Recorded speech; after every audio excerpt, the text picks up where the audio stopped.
বুখারী বুখারী বলে কিনা? বুখারী শরীফের হাদিস। আল্লাহর নবী বলছেন, মান রাআ ফিল মানামি ফাকাদ রাআনি লা ইয়াতামাসসালু ফি সুরাতি। আল্লাহর নবী বলছেন, কেউ আমায় স্বপ্নে দেখলো তো বাস্তবে সে আমাকে দেখলো, কারণ আমার রূপ ধারণ করতে শয়তান পারে না। জোরে বলি সুবহানাল্লাহ। নবীর রূপ ধারণ করতে শয়তান পারে না। এই জন্য নবীকে দেখা মানে বাস্তবে দেখা। আর নবীকে যারা ইমানি হালাতে দেখে নিল আর ইমানে হালাতে যারা মৃত্যু বরণ করলো তারা জান্নাতি না জাহান্নামী? জোরে বলুন। কি আমার সভাপতি সাহেব? তিনি হলেন জান্নাতি। আমার আল্লাহ তাআলা তার জন্য জান্নাতকে আল্লাহ গ্যারান্টি করে দেবেন। জোরে বলি সুবহানাল্লাহ। মাআজান মুহতারাম, আমরা সেই নবী পাকের উম্মত, এই নবী পাকের উম্মত হওয়ার জন্য কত নবী রিকোয়েস্ট করেছে আল্লাহকে, আল্লাহ নবী বানাও। এদের মধ্যে একজন শেষজন নবী সনদ, শেষ নবী আমার নবীর পূর্বে যিনি এসেছিলেন, যেনাকে আমার আল্লাহ তাআলা বিনা বাবায় হযরতে মারিয়ামের উদর হইতে আমার আল্লাহ তাআলা পৃথিবীর জমিনে আমার আল্লাহ তাআলা পাঠিয়েছিলেন ঈসা রুহুল্লাহ, ঈসা ইবনে মারিয়াম, যাকে আমার আল্লাহ তাআলা পৃথিবীর জমিনে 33 বছর বয়স দিয়েছিলেন। এই পৃথিবীর জমিনে 33 বছর তিনি ছিলেন। এই 33 বছরের জীবদ্দশায় কত নাগাদ প্রতিঘাত পেয়েছেন। 33 বছরের জীবদ্দশায় কত না আপনার মুজিজা দেখিয়েছেন। আমার আল্লাহ তাআলার নবী বলেছেন, 1 লক্ষ মতান্তরে 2,23,999 জন নবীকে আমার আল্লাহ তাআলা যে মুজিজা দিয়েছিলেন, এই মুজিজাগুলোর ভিতরে আমার আল্লাহ কোন নবীকে দুটো মুজিজা দিয়েছিলেন। অনলি ফর টু মুজিজা, শুধুমাত্র দুটো মুজিজা দিয়েছেন। কোন নবীকে 5টা মুজিজা দিয়েছেন, কোন নবীকে 10টা মুজিজা দিয়েছেন। সবচাইতে মুজিজা যাকে বেশি দিয়েছেন তিনি হচ্ছেন আমার নবীর পূর্বে হযরত ঈসা মাসিহ, যিনাকে আমার আল্লাহ 510 খানা মুজিজা দিয়েছে। এই 510 খানা মুজিজার ভিতরে এমন একটা মুজিজা আমার আল্লাহ দিয়েছে যেখানে বিজ্ঞানী হার মেনে যায়, যেখানে সায়েন্টিফিক হার মেনে যায়, যেখানে ভৌগোলিক হার মেনে যায়, যেখানে জ্যোতিষীবিদ হার মেনে যায়, যেখানে পৃথিবীর মহাশক্তি তারা পরাস্পরণ করে যায়। ওটা কি বলে? পৃথিবীর জমিনে কেউ কোনোদিন মরে গেলে তাকে জীবিত কেউ করতে পারবে না, কিন্তু বর্তমান পৃথিবীর জমিনে এই দুনিয়া সারা ওয়ার্ল্ডে বর্তমান সময়কালে প্রায় কমবেশ 228 খানা রাষ্ট্র রয়েছে, 228 খানা কান্ট্রিজ রয়েছে। এই 228 খানা কান্ট্রিজ এর মধ্যে ভিতরে হইতে একখানা কান্ট্রি রয়েছে যার নাম হলো ইংল্যান্ড। ইংল্যান্ডের মাটিতে মাজার মুহতারাম একটা আপনার ল্যাব বানানো হয়েছে, একটা ল্যাব তৈরি করা হয়েছে। ওইখানে বৈজ্ঞানিকেরা ল্যাবটা বানিয়ে তারা প্রথম আপনার ল্যাব আজ থেকে 2-3 বছর পূর্বে ল্যাবটা যখন উদ্বোধন করেছিল তারা বলেছিল, দুনিয়ার মানুষ শোনো, যারা মরে যাবে, যারা মৃত্যুবরণ করবে তাদেরকে এই ল্যাবে নিয়ে এসো, আমরা ফ্রিজের ভিতরে রেখে দেব, এখানে ট্রিটমেন্ট চলবে, আমি তাদের জীবিত করে দেব। এই আপনার জীবিত করার কথা শুনে এই ভারতের মাটি থেকে নয়, আমেরিকা, ইরাক, ইরান থেকে নয়, এমন করে পৃথিবী থেকে সারা ওয়ার্ল্ড থেকে প্রথম আপনার 156 খানা ডেড বডি সেটা ফ্রিজ করা হয়েছিল। 156 খানা ডেড বডি আপনার ওইখানে ল্যাবে রাখা হয়েছিল। কারো আপনার কন্যা ছিল, কারো আপনার মা ছিল, কারো বিবি ছিল, কারো বাবা ছিল।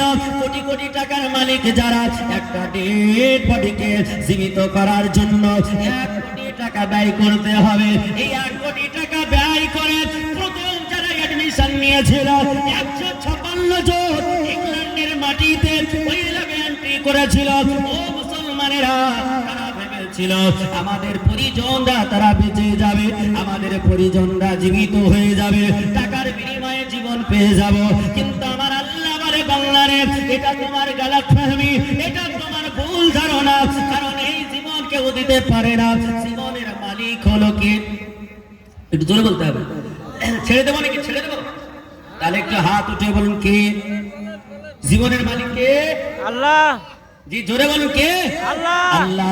আমার আল্লাহ বলেছে, ওয়া তুখরিজুল হাইয়া মিনাল মাইয়াতি ওয়া তুখরিজুল মাইয়াতা মিনাল হায়। আমার আল্লাহ বলছে, বান্দারে আমি মরাকে জীবিত করতে পারি আর জীবিতকে মরা করতে পারি।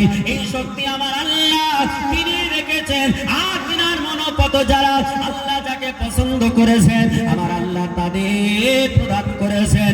এই আপনার মানুষের ভিতরে, এই নবীদের ভিতরে একজন নবী যার নাম ঈসা রুহুল্লাহ, যাকে আমার আল্লাহ ক্ষমতা দিয়েছিলেন। আল্লাহর নবী ঈসা রুহুল্লাহ, ঈসা ইবনে মারিয়াম, তিনি আপনার রাস্তা দিয়ে চলে আসতেছেন। তাফসিরে বাইজাবি উঠিয়ে দেখুন, তাফসিরে বাইজাবির ভিতরে লেখা রয়েছে আল্লাহর নবী ঈসা মাসিহ তিনি রাস্তা দিয়ে চলে আসতেছেন। এমন জায়গায় দেখলেন একটা জায়গায় জানাজা অনুষ্ঠিত হতেছে। জানা যায় যে মৃত্যু মানুষ যখন মারা যায় তাকে সম্মুখে নিয়ে আমরা একটা দোয়া করি কিনা, তাকে জানাজা বলি। তো আপনারা জানাজা বলেন না? আমরা জানাজা বলি। আসলে জানাজা শব্দটা, জানাজাটা কার জন্য বলা হয়? জানাজাটা কে? জানাজাটা কে? জানাজাটা হচ্ছে ওই ডেড বডিটা। জানাজা সেটা হচ্ছে ডেড বডি, যেটা যেটা মৃত লাশ, সেটা তার জন্য যে আমরা দোয়া করি। অনুরূপ ভাবে ওইখানে সবাই দাঁড়িয়ে জানাজায় সামিল হয়েছে। তো ঈসা নবী তিনি আসছেন, উনি দেখে জানাজায় সামিল হতে আসলেন।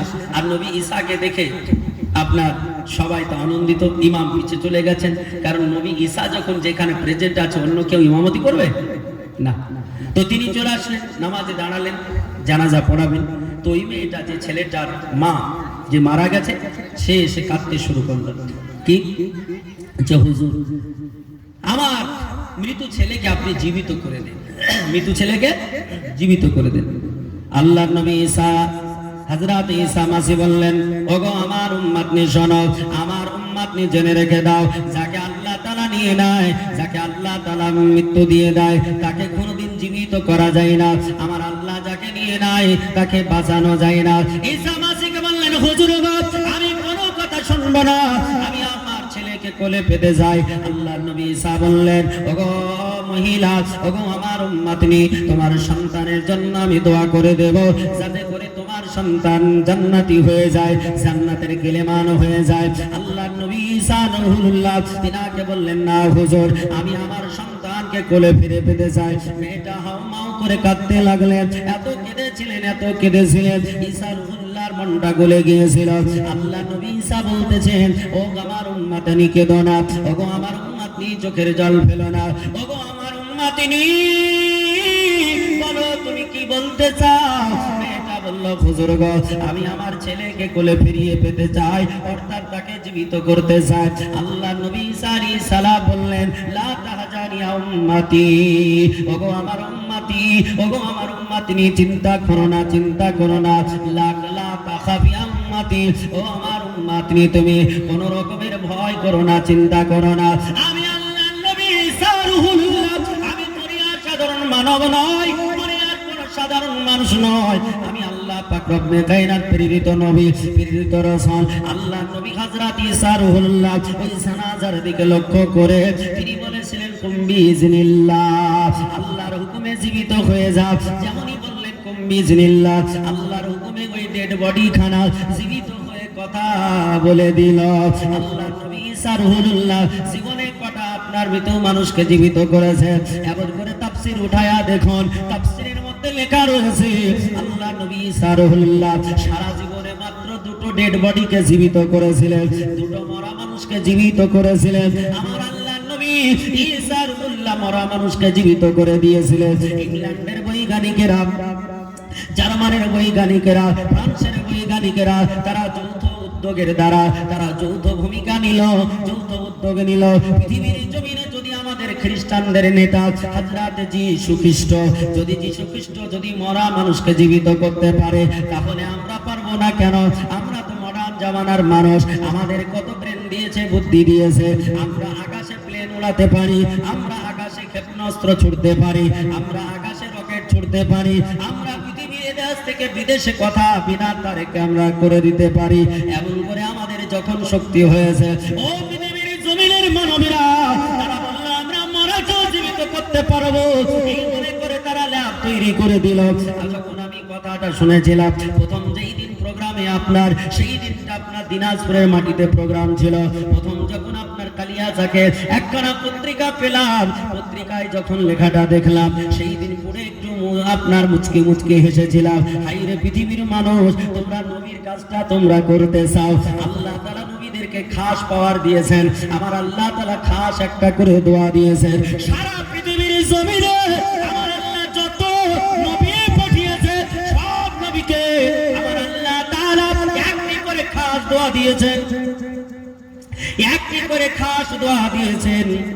সেই খাস দোয়াটা দ্বারা যত বড় কঠিন জিনিস হোক না কেন সেটা আপনার সমাধান আল্লাহ করে দিয়েছে। আপনার হাদিস খানা বর্ণনা করেছেন হযরত আবু হুরায়রা রাদিয়াল্লাহু তাআলা আনহু, আমার নবী পাকের প্রিয়তম সাহাবী, যিনার নাম আপনার ইসলাম ধর্ম গ্রহণ করার পূর্বে নামটা ছিল আব্দুস শামস, সূর্যের বান্দা। যখন তিনি ইসলাম ধর্ম গ্রহণ করলেন, নবী বললেন, আব্দুস শামস, এই নামটাতে শিরকের গন্ধ আছে, এই জন্য তোমার নামটা আব্দুস শামস রাখা যাবে না। আল্লাহর নবী বললেন, তোমার নামটা আমি রেখে দিলাম আব্দুর রহমান। আল্লাহর নবী বললেন, তোমার নাম হলো রহমানের বান্দা, অর্থাৎ আব্দুর রহমান। নবী বললেন, দুনিয়ার বুকের মানুষেরা, পৃথিবীর জমিনে দুটো নাম আমার আল্লাহর কাছে পছন্দনীয়, দুটো নাম আমার আল্লাহর কাছে বেস্ট, আমার আল্লাহর কাছে পছন্দনীয়। ওগো দুনিয়ার বুকের মুসলমানেরা, আমরা নাম রাখি কারো নাম ঝন্টু, কারো নাম পিন্টু, কারো নাম নান্টু। আল্লাহর নবী বলছেন, তোমরা ভালো নাম রাখো, আল্লাহর পছন্দনীয় নাম রাখো, নবীদের নামে নাম রাখো, ওলিদের নামে নাম রাখো, আল্লাহর সিফাতি নামগুলোতে নাম রাখো, আমার আল্লাহ খুশি হবে।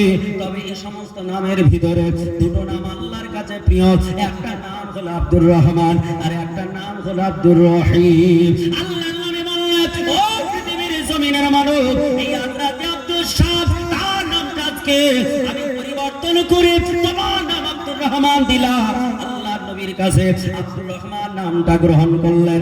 আব্দুর রহমান, যার ঘর ছিল না, যার বাড়ি ছিল না, আল্লাহর নবীর কিছু সাহাবী যাদের ঘর ছিল না, যাদের বাড়ি ছিল না, তাদের জন্য মসজিদে নববীতে একটা জায়গা রয়েছে, যেই জায়গাটাকে আসহাবে চবুতরা বলা হয়। যে আসহাবে চবুতরায় ওই সমস্ত সাহাবীরা থাকতো, যাদের ঘর ছিল না, বাড়ি ছিল না, তারা ওখানে খেত, ওখানে নবীর কাছে শিক্ষা গ্রহণ করত।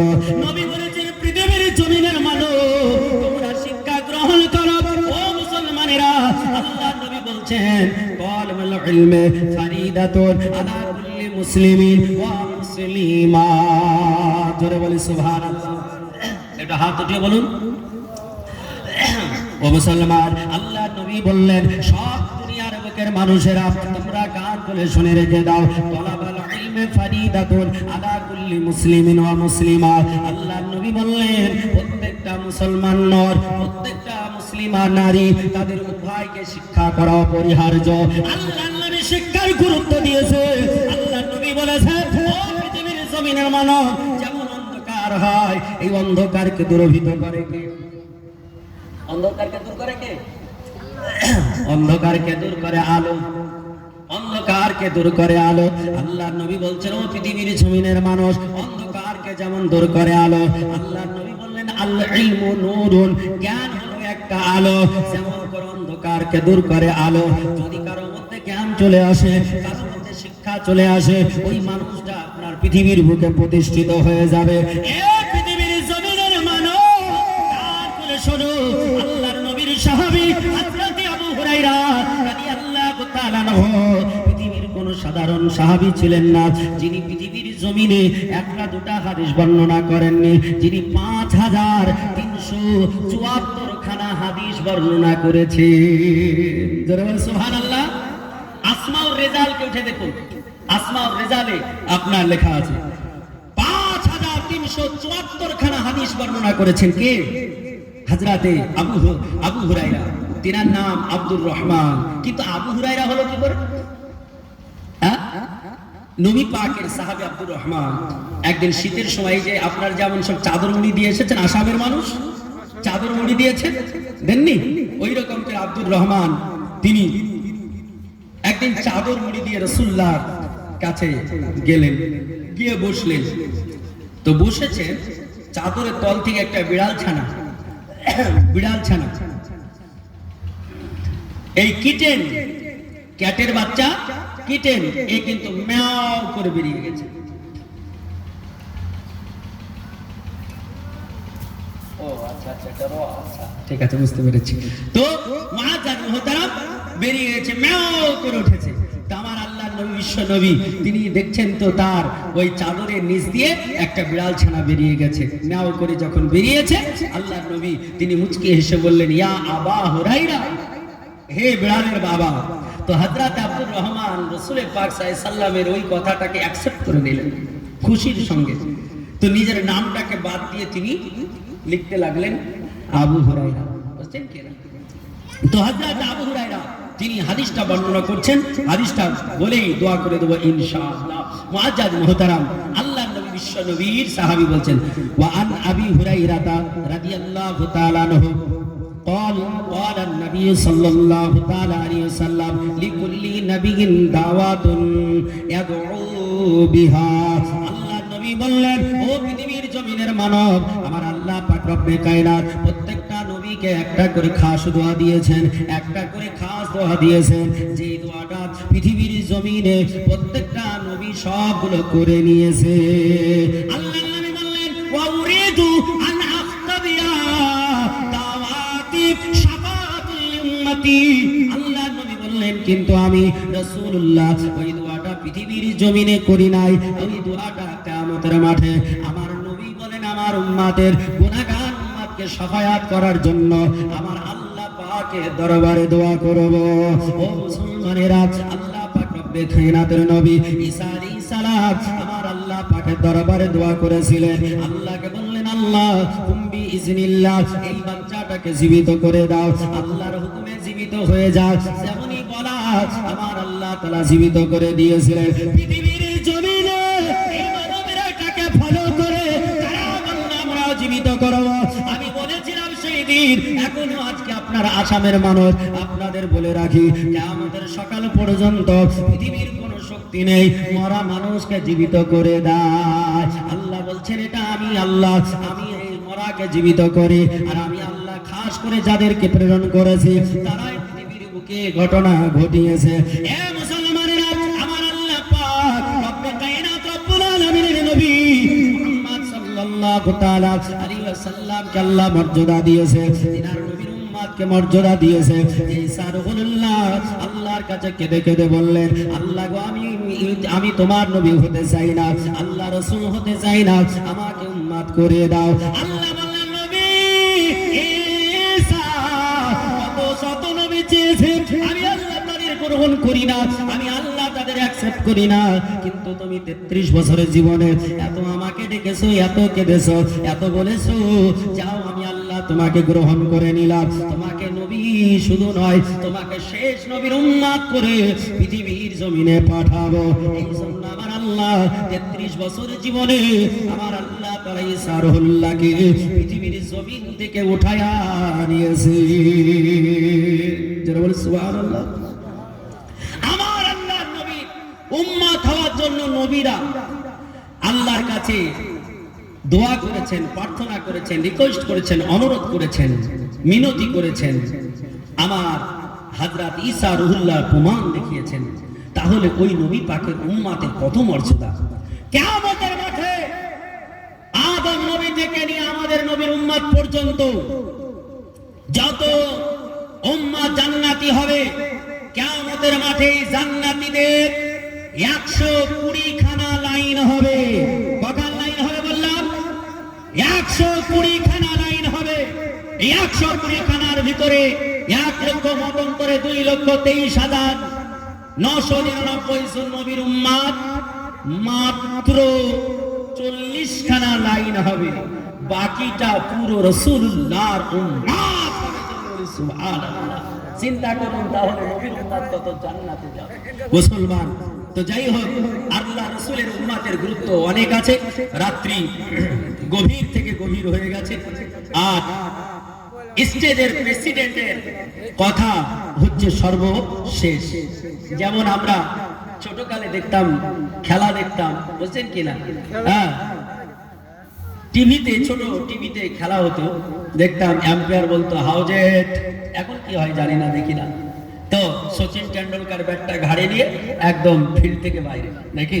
হ্যাঁ, খেলার মাঠে এম্পায়ারের সিদ্ধান্ত যেমন চূড়ান্ত, সভার স্টেজে সভাপতি প্রেসিডেন্টের সিদ্ধান্ত হলো চূড়ান্ত। বুঝছেন কিনা? তো প্রেসিডেন্ট মাননীয় বরণীয় শ্রদ্ধা ভাজন সভাপতি মহাশয় তিনি বলে দিয়েছেন যে গভীর রাত্রি হয়ে গেছে, দোয়া করতে হবে। আর আপনারা যারা বসে আছেন তারাও কিন্তু শুনে শুনে এলে গেছেন কিনা? আপনারা বিরক্ত হয়েছেন না শুনে? অনেকক্ষণ ধরে শুনছেন, বিরক্ত হননি? না। কারা কারা বিরক্ত হননি? হাত উঠে বলুন আল্লাহু আকবার। কেউ বিরক্ত হননি? সুবহানাল্লাহ। মুআজ্জাজ মুহতারাম, আল্লাহ আল্লাহ রাসূলের কথা শুনলে মানুষ বিরক্ত হবে না যদি ঈমানি হালাতে শুনে, বুঝছেন কিনা? আর যতক্ষণ শুনবে ততক্ষণ আল্লাহর রহমত বর্ষিত হবে। আল্লাহ রাসূল বলেছেন এইখানে যারা বসলো এই জায়গাটা যেমন তেমন নয়, আল মাহফিলু রিয়াজুল জান্নাহ, এই জায়গাটা হলো জান্নাতের ফুলের বাগিচা। যতক্ষণ এখানে বসবে ততক্ষণ তার নামায়ে আমালে নেকি দিতে থাকবে, বলে সুবহানাল্লাহ। এখানে শিক্ষা হচ্ছে কিনা? এখানে শিক্ষা হচ্ছে। আপনি নাসাই শরীফের হাদিস ওঠান, আল্লাহর নবী বলেছেন মান খারাজা ফি তলাবিল ইলমি, যেই ব্যক্তিটা জ্ঞান সঞ্চয় করার উদ্দেশ্যে বেরিয়ে গেল, ওয়া হুয়া ফি সাবিলিল্লাহ, সেজন্য আল্লাহ পাকের রাস্তাতেই থাকলো, বলে সুবহানাল্লাহ। হাত্তা ইয়াখরুজ, যতক্ষণ পর্যন্ত সে ফিরে না আসবে। তো আপনারা যারা এখানে এসেছেন শিক্ষার উদ্দেশ্য নিয়ে, যতক্ষণ বাড়িতে না ফিরে যাবেন, যতক্ষণ এখানে আছেন ততক্ষণ আল্লাহর রাস্তাতেই আছেন, জোরে বলি সুবহানাল্লাহ। আর আল্লাহর রাস্তায় যারা থাকে তাদের সম্মান কম না বেশি? জোরে বলুন। বেশি। বেশি। আল্লাহর রাস্তায় জীবন যারা যায় তাদের সম্মান কম না বেশি? আল্লাহ তাআলা দিয়েছেন কত? কোরআন শরীফ সূরা বাকারায় আল্লাহ এটাও বলেছেন। আল্লাহ কি বলেছেন? ওয়ালা তাকুলু লিমান ইয়াকতালু ফি সাবিলিল্লাহি আমওয়াত বাল আহইয়াউ ওয়ালাকিন লা তাশউরুন। আমার আল্লাহ তাআলা বলছেন দুনিয়ার মানুষরে যারা আল্লাহর রাস্তায় প্রাণ বিসর্জন দেয় ওখানে ফি সাবিলিল্লাহ, এখানেও ফি সাবিলিল্লাহ।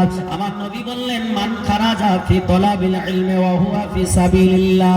আল্লাহ বললেন ওয়ালা তাকুলু লিমান ইয়াকতালু ফি সাবিলিল্লাহ। আল্লাহ কোরআনে বললেন ফি সাবিলিল্লাহ, আল্লাহর রাস্তার কথা। আর নবী পাক তিনি নিজের জবান মোবারকে বললেন ফি সাবিলিল্লাহ, শিক্ষার কথা। ও মুসলমানেরা, যারা আল্লাহর রাস্তায় জীবন দেবে আল্লাহ বললেন তাদের তোমরা মরা বলো না। আর নবী বললেন যারা শিক্ষার রাস্তায় তারা জীবনকে অতিবাহিত করবে, যারা শিক্ষার রাস্তায় জীবনকে কাটাবে, আল্লাহ তাআলার নবী বললেন তারা আল্লাহর রাস্তায় থাকলো যতক্ষণ পর্যন্ত বাড়ি ফিরে না গেল। অন্য হাদিসে এসেছে আল্লাহ নবী বললেন যারা আল্লাহর রাস্তায় মৃত্যুবরণ করবে আমার আল্লাহ তাদের গুনাহ মোচন করে দেবে। আল্লাহ বলেছেন ওয়ায়াগফির লাকুম যুনুবাকুম, আমি আল্লাহ তাআলা তার গুনাহকে maaf করে দিই। আর যার গুনাহ আমার আল্লাহ maaf করে দেয় সেই ব্যক্তি জান্নাতি হবে না জাহান্নামী। কি হবে? জান্নাতি। তো আপনারা যারা বসে আছেন এখন জান্নাতের রাস্তায় জান্নাতের জায়গায় বসে আছেন, আলহামদুলিল্লাহ। যাই হোক, এখান থেকে বক্তব্য ইতি করছি। বলার ভাষার মধ্যে ত্রুটি মার্জনী বিশেষ